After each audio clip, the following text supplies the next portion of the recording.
തേന്മാവിൻ കൊമ്പത്ത് എല്ലാ ദിവസവും രാത്രി 9 മണിക്ക് നമ്മുടെ സ്വന്തം സൺ സൂര്യയിൽ.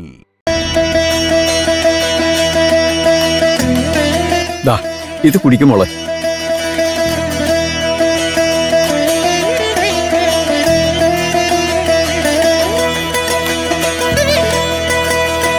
വിദ്യാമ്മയ്ക്ക് നാരങ്ങ വെള്ളം എടുക്കട്ടെ? ഇപ്പൊ വേണ്ട, പൂജ കഴിഞ്ഞിട്ടേ ഇനി ജലപാനം ഉള്ളൂ. ഓ, മോള് പേടിക്കണ്ട. അച്ഛനെ ഞാൻ വിളിച്ച് വിവരം പറഞ്ഞിട്ടുണ്ട്. സുരേന്ദ്രൻ ഇപ്പൊ എത്തും. മോളെ മോളെ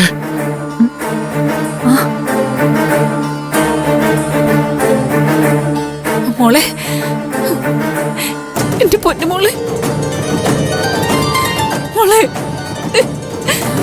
നീ എവിടെ നിന്ന് എങ്ങനെ രക്ഷപ്പെട്ടു? നിന്നെ അവർ ഒരുപാട് ഉപദ്രവിച്ചോ? പേടിക്കണ്ട, അഖിലയ്ക്ക് ഒരു കുഴപ്പമില്ല. മോളെ, നീ അവരുടെ കണ്ണു വെട്ടിച്ചെങ്ങനെ? ഞാൻ തന്നെ രക്ഷപ്പെട്ടതല്ല അച്ഛാ, എന്നെ ദേവൂട്ടിയെ വന്ന് രക്ഷപ്പെടുത്തിയേ.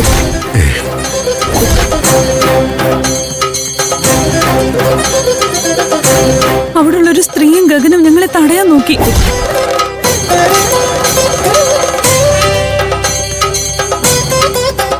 അപ്പോ ദേവൂട്ടി അവരെ നേരിട്ടു.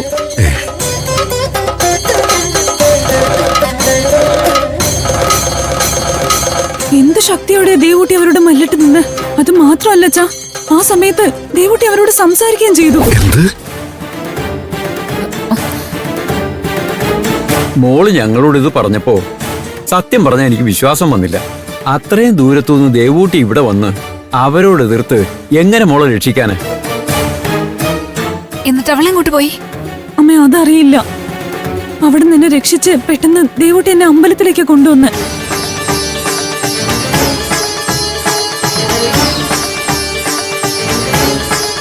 ഇവിടെ ഇരിക്കണമെന്നും അമ്പലം തുറക്കുന്ന സമയത്ത് വിദ്യാമ്മ എത്തുമെന്നും പറഞ്ഞു.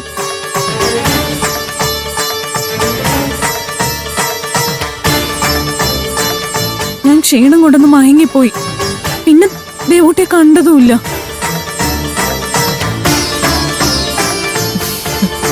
എന്തൊക്കെയാ വിദ്യാമ്മ കേൾക്കണത്? ദേവൂട്ടി വന്നെന്ന് പറയണത് സത്യം തന്നെ ആവൂ? ദേവൂട്ടി ഇവിടെ വന്നു എന്നുള്ളത് സത്യമാണ്.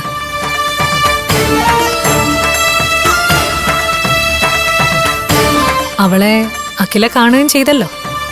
പക്ഷെ അഖില കണ്ടത് യഥാർത്ഥ ദേവൂട്ടി ആവില്ല. അത് ശരിയാ. അങ്ങനെ ആയിരുന്നെങ്കിൽ ദേവൂട്ടി സംസാരിക്കില്ലായിരുന്നല്ലോ. തന്നെയുമല്ല, ആ മല്ലന്മാരോട് എതിരിട്ട് നിൽക്കുക എന്ന് പറഞ്ഞ നിസ്സാര കാര്യമാണോ?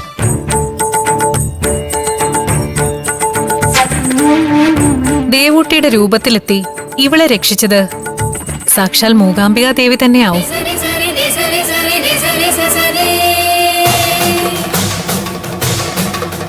അല്ലെങ്കിൽ ദേവൂട്ടിക്ക് അത്രയും സാഹസികമായി അവിടെ നിന്ന് വന്ന് അഖിലെ രക്ഷിക്കാൻ പറ്റില്ലല്ലോ.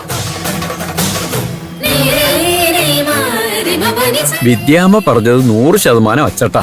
അഖിലെ അവിടുന്ന് രക്ഷിച്ചത് ദേവൂട്ടിയുടെ രൂപത്തിൽ വന്ന സാക്ഷാൽ അമ്മ തന്നെയാ.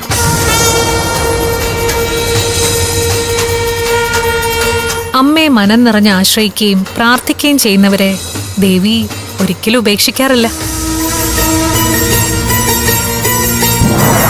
അഖില ആപത്തിലാണെന്നും അവളെ രക്ഷിക്കണമെന്നും ദേവൂട്ടിക്ക് തോന്നിക്കാണും. അവളത് ദേവിയോട് അപേക്ഷിച്ചിരിക്കാം. അവളുടെ പ്രാർത്ഥന കേട്ടിട്ടാവും ദേവി ദേവൂട്ടിയുടെ രൂപത്തിലെത്തി അഖിലെ രക്ഷിച്ചത്. അമ്മേ മൂകാംബികെ,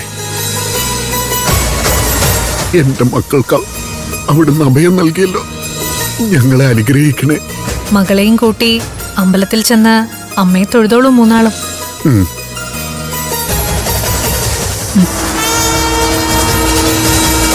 വിദ്യാമ്മ പറഞ്ഞ പോലെ ചെയ്യൂ സുരേന്ദ്ര.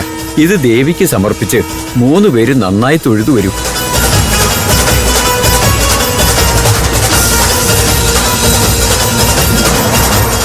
വാ മോളെ.